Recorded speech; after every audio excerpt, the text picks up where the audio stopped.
ಮಚ್ಚ ತುಂಬಾ ಸೆಕೆ ಇದೆ, ಈಸಾಡಕ್ ಹೋಮ. ಲೇ ಇಬ್ರೇ ಇದೀವಿ ಹುಡುಗರು, ಕಾಲ್ ಮಾಡೋಣ. ಆಯ್ತ್ ಮಾಡು. ಮಗ ಈಸಾಡಕ್ ಹೊಂಟಿದೀವಿ, ಗ್ರೌಂಡ್ ಹತ್ರ ಬರ್ತೀಯಾ? ಆ ಮಚ್ಚ ಗ್ರೌಂಡ್ ಹತ್ರನೇ ಬರ್ತಾ ಇದೀನಿ ನೀರು. ಮಚ ಏನು ಇಷ್ಟೊಂದ್ ಬಿಸಿಲಿದೆ?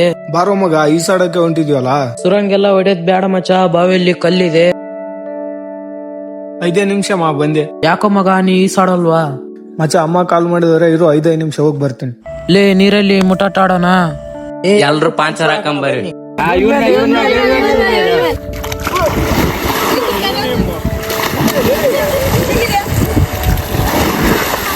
ನಾ ಇಲ್ಲಿದ್ದೀನಿ.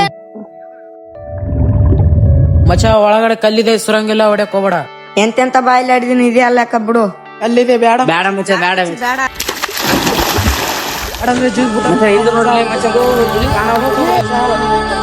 ಮಚ್ಚ, ಇಲ್ಲಿ ರಕ್ತ ಮಚ್ಚ, ಇಲ್ಲಿ ರಕ್ತ.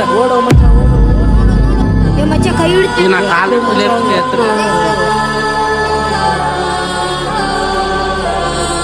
ಎದ್ದೇಳೋ ಮಚ್ಚ, ಎದ್ದೇಳೋ ಮಚ್ಚ. ನೀ ಎದ್ದೇಳಿಲ್ಲ ಅಂದ್ರೆ ಮನೇಲಿ ಸಾವಿಡ್ತಾರ ಕಣೋ. ಎದ್ದೇಳೋ ಮಚ್ಚ. ಇವನು ಸತ್ತೋಗಿದ್ದಾನ್ಲಿ, ಇವ್ರ ಮನೇಲಿ ಗೊತ್ತಾದ್ರೆ ನಮ್ ಸಾಯಿನೂ ಇಡ್ತಾರ್ಲಿ. ಅವ್ರ ಮನ್ಯಾಗ ನಮ್ ಸಾಯಿನ ಹೊಡಿತಾರ್ಲಿ. ಬರ್ಲಿ ಎಲ್ರು ಓಡೋಣ.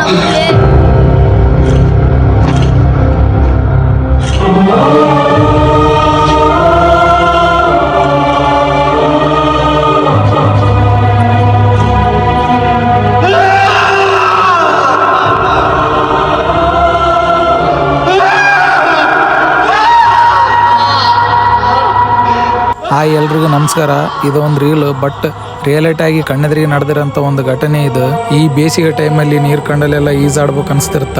ಈಜಾಡೋ ಮೊದಲು ಆ ನೀರಿರೋ ಜಾಗದ ಬಗ್ಗೆ ತಿಳ್ಕೊಂಡು ಈಜಾಡಿ. ಯಾಕಂದ್ರೆ ಅವತ್ತೊಂದಿನ ಆ ಹುಡುಗ ಮಾಡಿರೋ ಮಿಸ್ಟೇಕಿಂದ ಇವತ್ತಿಗೂ ಎತ್ತಿರ ತಾಯಿ ಇವತ್ತಿಗೂ ನೆನ್ಸ್ಕೊಂಡು ಕಣ್ಣೀರ್ ಹಾಕೋ ಪರಿಸ್ಥಿತಿ ಬಂದಿದೆ.